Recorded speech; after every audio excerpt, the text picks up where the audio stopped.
Bonsoir, mesdames, messieurs. Bonjour à tous ceux qui me font le plaisir de me suivre aujourd'hui. Euh, un salut particulier à tous mes abonnés. Je vous reviens dans une nouvelle vidéo. Et de quoi est-ce qu'on va parler aujourd'hui? Nous allons parler de la fin des temps. La fin des temps est qu'on interprète et qu'on parle également de la fin du monde. La fin des temps ou la fin du monde. Mais couramment, les gens parlent de la fin du monde. Mais dans les temps historiques, on parle plus de la fin des temps. Si vous avez une idée de ce que c'est que la fin des temps ou la fin du monde, suivez cette vidéo jusqu'au bout. Si vous voulez en savoir plus, si vous avez une idée mitigée, suivez également cette vidéo pour vous faire une idée précise. Et si vous n'en savez rien, c'est encore plus important de la suivre jusqu'au bout.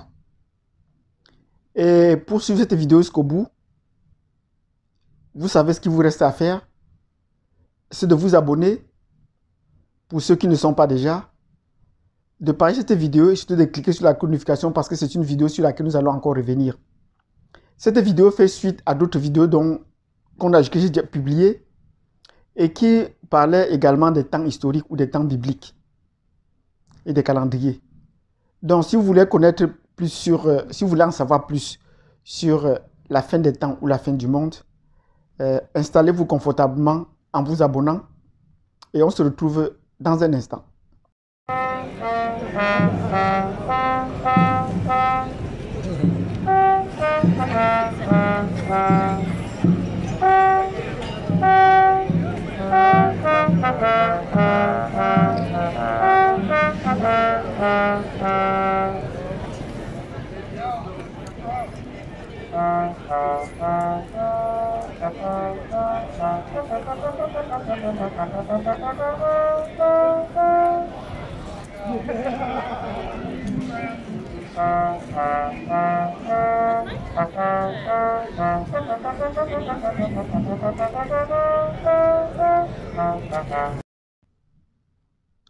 Bienvenue à la chaîne Azan African et votre présentateur Basile va vous parler aujourd'hui de la fin du monde ou de la fin des temps.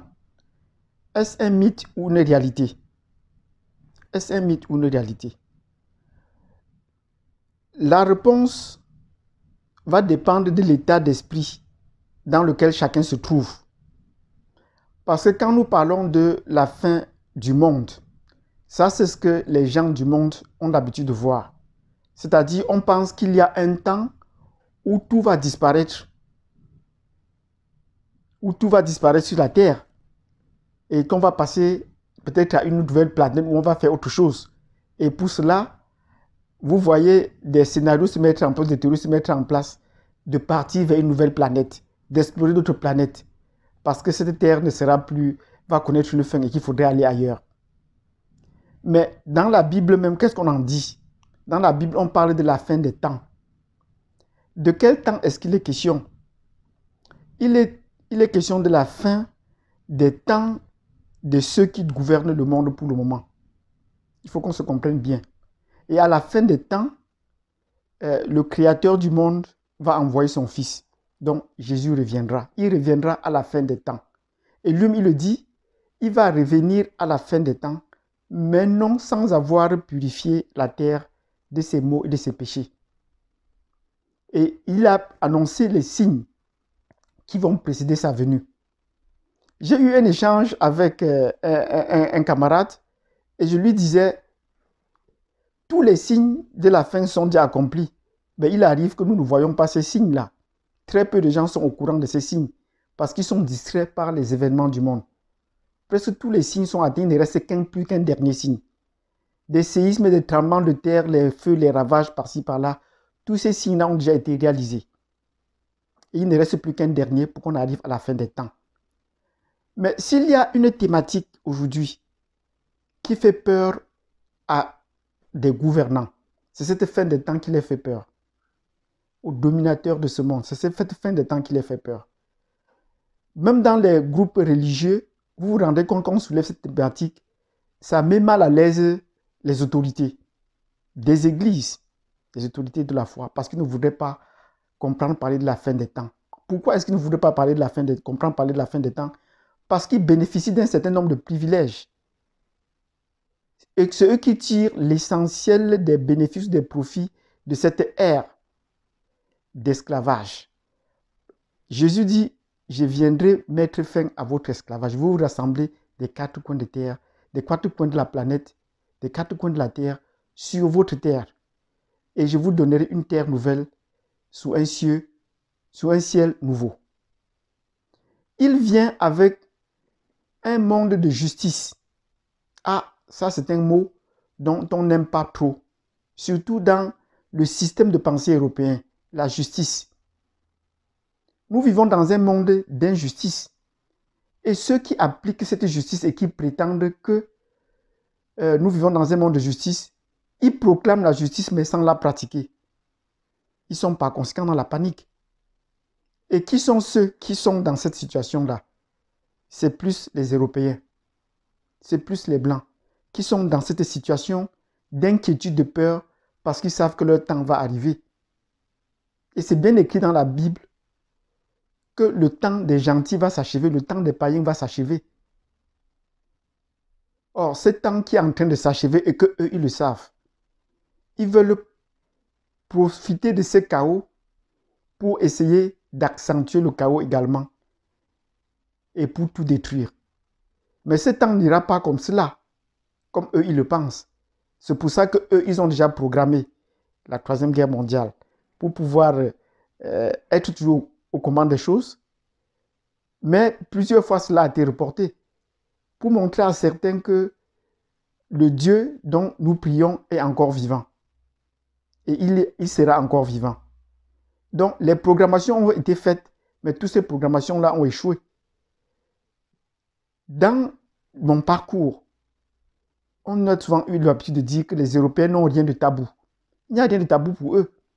Mais cette thématique sur la fin des temps est une thématique tabou pour les Européens. Parce que c'est la fin de leur temps. C'est la fin de leur domination sur la planète. C'est la fin de leur injustice qu'ils ont établie sur le monde. Et vous verrez, tous ceux qui sont soit dit intelligents, c'est parce qu'ils sont subtils à pouvoir tromper les autres, à pouvoir voler les autres, à pouvoir faire ci, à pouvoir faire ça. Et j'ai fait une précédente vidéo sur est-ce que vous connaissez l'Europe? Et j'ai mis 4 raisons au moins, qui montrent les faiblesses ou les tares de l'Europe. Mais dès que vous essayez d'évoquer cela, les Européens demeurent silencieux. Ils ne vous ont jamais dit qu'ils étaient le plus petit continent. Un continent qui n'a pas de ressources.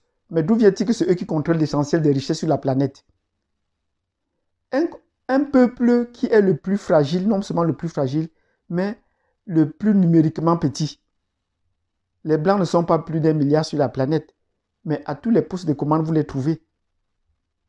Voilà autant de choses qui font que il faudrait qu'on restaure la justice, que chacun gagne en fonction de ce qu'il a. Des gens travaillent nuit et jour, mais ne bénéficient de rien. Comment est-ce que les Européens ont fait pour acquérir cette richesse alors qu'ils n'ont ni or ni argent dans leur continent? Vous voyez les Asiatiques qui sont la puissance montante, les puissances montantes. Vous les voyez aussi besogneux que les Africains, mais vous les trouvez au moins dans les postes, dans les petits postes de marchandisation. Ils ont des petites boutiques à gauche, à droite pour se faire de l'argent. Mais vous ne trouverez pas des Européens qui sont dans les petites épiceries pour se faire de l'argent.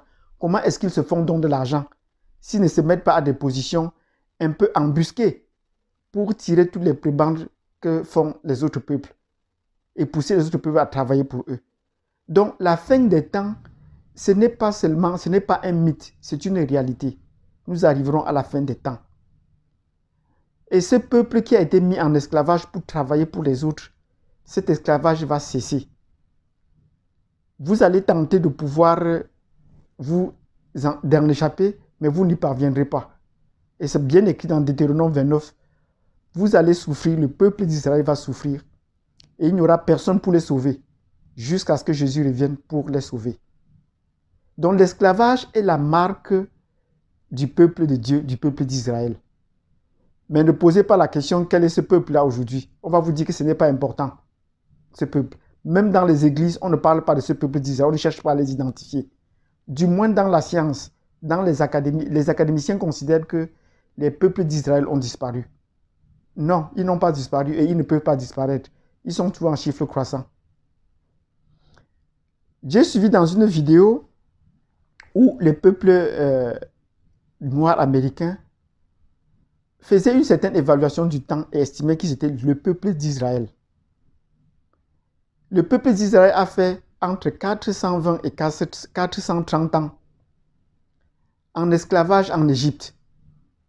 Venus une centaine, ils sont repartis en tant que millions sur la terre promise. Or, le prêcheur disait, est-ce que vous avez déjà fait plus de 400 ans en Amérique? Et le peuple disait oui. Il dit, il est temps de réclamer nos droits et de regarder le chemin de retour sur notre terre. Et le peuple a répondu en chœur. L'esclavage, le premier bateau d'esclavage est parti de l'Afrique en 1619 pour les États-Unis. 2019 matin, 400 ans d'histoire d'esclavage. Et vous voyez, les réveils se font au fur et à mesure. Si Dieu avait jeté un voile sur les peuples d'Israël pour se reconnaître, ce voile est en train de se lever progressivement. Voilà un signe que la fin des temps arrive. Et la panique se situe plutôt de l'autre côté. Chez ceux, les dominants, qui sont non seulement en nombre réduit, mais très fragiles. Si vous voulez en connaître davantage sur cette fin des temps, faites-nous les commentaires. Laissez-nous des pouces si vous avez apprécié cela. Et on pourra revenir là-dessus avec d'autres éléments plus probants. Mais la conclusion de cette vidéo, c'est que la fin des temps, ou la fin du monde, tel qu'on peut le percevoir et que je l'ai expliqué, c'est une réalité. Tous les signes ont déjà été donnés, mais nous sommes distraits. On pourrait revenir sur ces signes si vous le désirez. Sur ce, je vous dis merci de m'avoir suivi jusqu'au bout. Vous savez ce qu'il vous reste à faire. Abonnez-vous pour ne pas perdre la prochaine vidéo. À la prochaine. À demain.